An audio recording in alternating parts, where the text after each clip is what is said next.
The University of WA recently achieved a ranking within the top 100 universities in the world.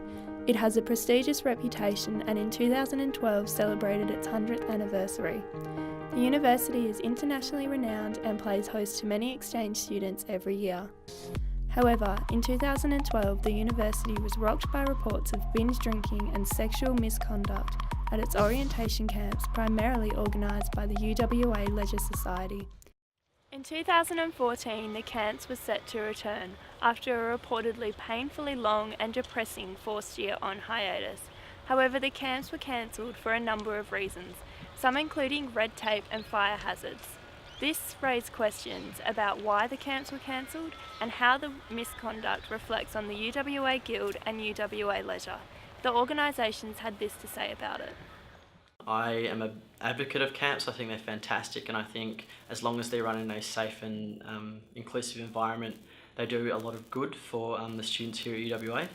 But this was the first year where we had a very strict camps policy, which meant that the requirements probably weren't clear enough, or the time in which it would take to organise a camp under this policy was probably not known as well as it will next year.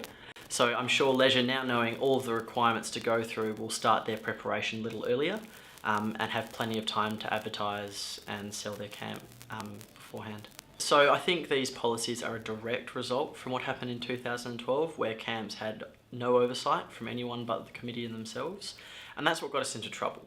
And that's what led to the complaints that were made to the VC in 2012. We interviewed members of the student body to try and gauge what they would be looking for in a club or society-run camp. I guess if it's in an interesting place with my friends, and if there are fun activities with proper guidance.